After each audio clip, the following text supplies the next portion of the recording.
y también un gran placer hablar de este tema con el que trabajamos por tantos años. Vamos a pensar acerca de cómo podemos diseñar un probiótico para usarlo en el síndrome del colon irritable. Con cualquier probiótico, creo que hoy en día existen muchísimos pasos críticos que tienen que ser puestos de manifiesto. El primero debe ser la caracterización. Hoy en día esto significa a nivel genético. Las propiedades básicas deben ser definidas, de las cuales se incluye la sobrevida en el tracto gastrointestinal, y a largo plazo varias funciones deben ser aclaradas significativamente. Será antimicrobiano, será antiinflamatorio, tendrá algún efecto metabólico, entre otros. Entonces vamos a hablar acerca de estos organismos en los que hemos estado trabajando. Es el Bifidobacteria 35624. ¿De dónde proviene? Esta fue aislada de la superficie mucosa del ilio de un individuo sin enfermedad gastrointestinal, de tal manera que tiene un origen humano de un intestino delgado, normal y saludable. Y es así como lo vemos, es una bifidobacteria, y ustedes notarán que tiene una capa polisacárida bastante marcada. La importancia de esto se va a volver obvia en unos minutos. Mencioné en la parte inicial que considero que cada probiótico debe ser definido a nivel genómico. Y de hecho, el genoma de la bifidobacteria tiene una secuencia completa que aquí está. Y esta parte del genoma es la parte que recubre esa cubierta de polisacárido. Ahora, ¿qué tenemos que decir sobre las propiedades? En diversos estudios de laboratorio se ha mostrado que este organismo en particular no posee ninguna isla patogenética o un medicamento que pueda resistir. Sobrevive a lo largo del tracto gastrointestinal, es resistente a los ácidos y al líquido biliar y tiene una sensibilidad definida. Aquí tenemos un estudio clínico que hicimos hace algunos años en sujetos normales, controles, y en pacientes con síndrome de colon irritable. Y estos individuos nos darán un producto placebo y al recabar las heces podemos evaluar que muy rápidamente vemos un alto nivel de los organismos en las heces, y esto continuó hasta que no había restos, y pronto empezó a verse que estos números disminuían. En otras palabras, este probiótico mantenía altos números en el tracto gastrointestinal, pero solamente mientras se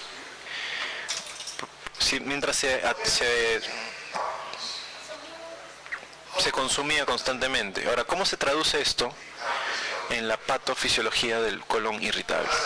Como mencioné en mi charla anteriormente, no sabemos cuál es la patofisiología del síndrome de colon irritable. Podría incluir factores genéticos, porque ciertamente es más común en familias que comparten algunos genes recesivos. Podría incluir una dismotilidad o espasmos y una hipersensibilidad visceral o la sensibilidad. Existe evidencia, como presenté el día de ayer, que la barrera intestinal podría estar dañada, y sabemos que en relación a la percepción del sistema nervioso central, el cerebro percibirá eventos viscerales anormales en el síndrome del colon irritable. Un factor que causa mucha confusión en estudios del síndrome del colon irritable es la presencia de psicopatología, especialmente depresión y ansiedad.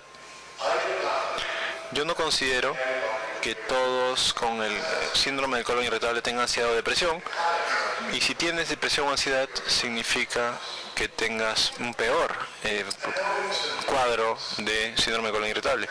Y ahora hay nuevas ideas, infecciones, inflamaciones, una microbiota alterada y también la posibilidad de un daño o una intolerancia o una alergia alimentaria. Ahora, hablemos alguno de estos y cómo es que los probióticos podrían ayudarnos en la hipersensibilidad visceral. Este es un estudio de hace algunos años.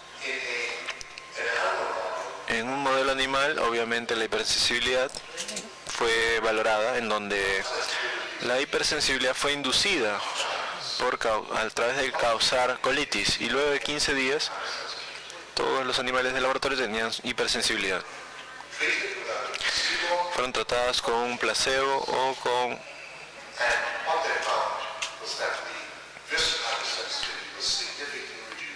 y vimos que la hipersensibilidad fue reducida significativamente para los animales que recibieron el probiótico y no en los animales del grupo control. Este fue otro estudio que realizamos en Cork hace algunos años, en donde le dimos o analizamos la hipersensibilidad visceral.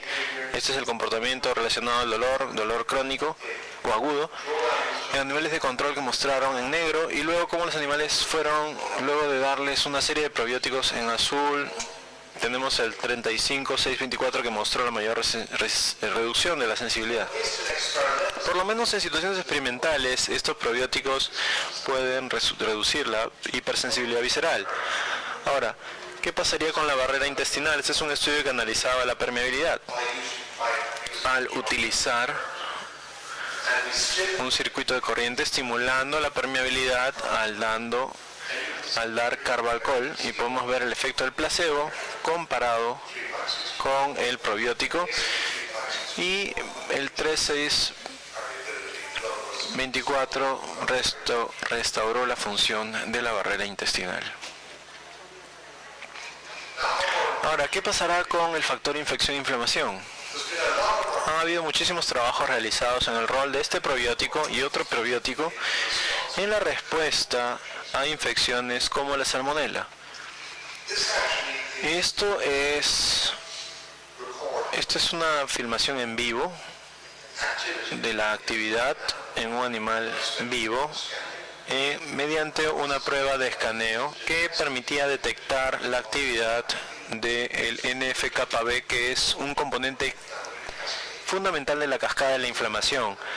Aquí tenemos al animal que se le dio el placebo, que estaba infectado con salmonela, y podemos ver una intensa inflamación a nivel del colon. El animal alimentado con la bifidobacteria tuvo una reducción significativa de la inflamación, y eso se muestra en la gráfica de al lado. Ahora, una de las áreas que es de gran interés en el mundo de los probióticos es cómo es que el cuerpo humano podría diferenciar una bacteria buena y una bacteria patogénica como la salmonela. Esto es un estudio en humanos que analizaba cómo es que los nódulos linfáticos tomados de individuos que iban a ser sometidos a una cirugía y luego expuestos a la bacteria salmonela, y también expuestos a uno de los dos probióticos, el lactobacilo y la bifidobacteria 36124. Y lo que podemos ver aquí es que tenemos citoquinas proinflamatorias. Ambas están significativamente incrementadas para la salmonela, pero no para los dos probióticos. En contraste, las citoquinas antiinflamatorias como la IL-10 y la TB-beta están muy incrementadas por los probióticos, pero no por la salmonela. Entonces, en otras palabras, el sistema inmune humano diferencia entre una bacteria buena, como un probiótico, y una bacteria patógena al mostrar una respuesta inmune muy distinta, una respuesta proinflamatoria en el patógeno y una respuesta antiinflamatoria en el probiótico. Este es un estudio en un voluntario humano en donde se dio placebo por 8 semanas y medimos los niveles de interleuquina 10, una citoquina proinflamatoria en la que vemos cómo es que el probiótico mostró un incremento en IL-10, mostrado aquí por el pre y post alimentación. Ahora, ¿Por qué esto es importante? Porque aquí analizamos tres condiciones: la psoriasis, la fatiga crónica y la colitis ulcerativa. Y por supuesto sabemos que la fatiga crónica está asociada con el síndrome de colon irritable, y cada uno de ellos está asociado con la citoquina proinflamatoria y un nivel elevado de la proteína C reactiva, TNA-alfa, AN6, todas incrementadas en estas condiciones previas. Ahora, si analizamos ahora el efecto de este probiótico particular en estas condiciones, vemos una reducción en la psoriasis, en el síndrome de colon irritable o de fatiga crónica, y también en la colitis ulcerativa cuando los niveles de CRP en estas condiciones con el B infantos 35624, que incrementa con el placebo por dejar continuar el proceso de inflamación, y cada uno de estos casos fue asociado con una reducción en el nivel de TNF-alfa. Ahora, estas características resumen muchos estudios que están involucrados con este organismo, que muestran que en este organismo la bifidobacteria muestra aquí, en contraste con el patógeno, no estimula el sendero de la inflamación de la NF-kappa B. Por el contrario, se involucra con células dendríticas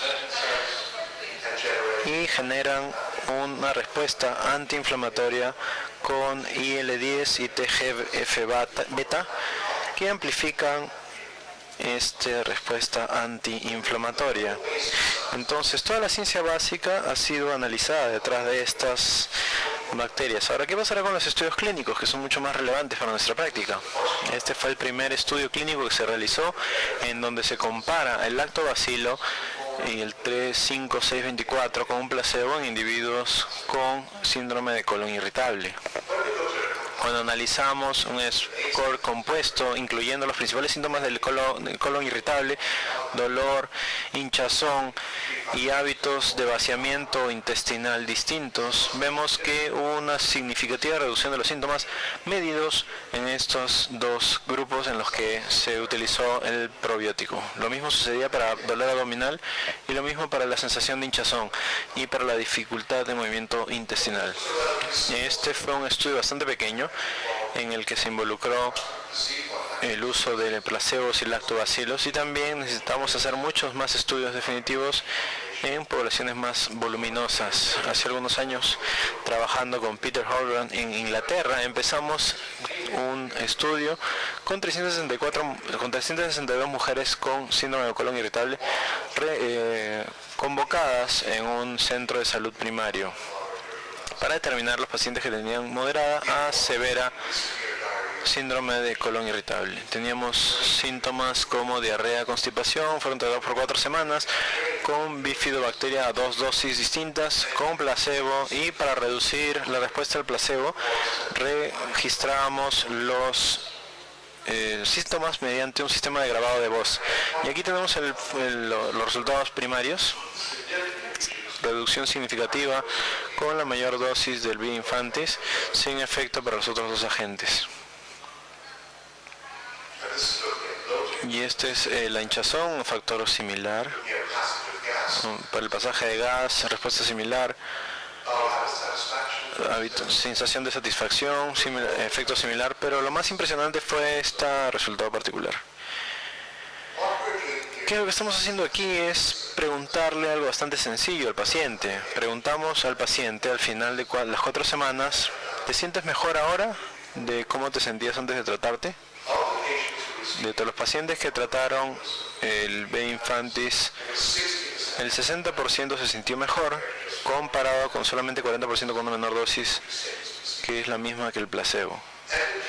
Y de hecho, esta respuesta al placebo de 40% es bastante similar a cualquier estudio en tratamiento del síndrome de colon irritable. Ahora, en estos estudios involucra todos los subtipos de IBS, constipación, diarrea, y lo que hacemos, cuando hacemos un análisis subgrupo, encontramos que el 3465 fue efectivo tanto en diarrea y constipación. Esto es un estudio mucho más reciente, en donde combinamos el el 34624, comparado con otro microorganismo que desarrollamos que se llama el estudio Combo. Y lo que vemos aquí es muy similar a lo que mostramos anteriormente, es una reducción significativa. Este es el índice de severidad que fue el más utilizado en síndrome de colon irritable, e incluso en pacientes que tienen un estudio IBS bastante grande, vemos una mejora significativa en los síntomas. Cuando dejamos de tratar, estos síntomas recidivan. Y esto se aplica a la constipación, incluso a la predominancia de casos o de frecuencia de diarrea. Esta es la severidad del dolor abdominal, frecuencia del dolor abdominal, y lo más importante, vemos un beneficio en términos de calidad de vida.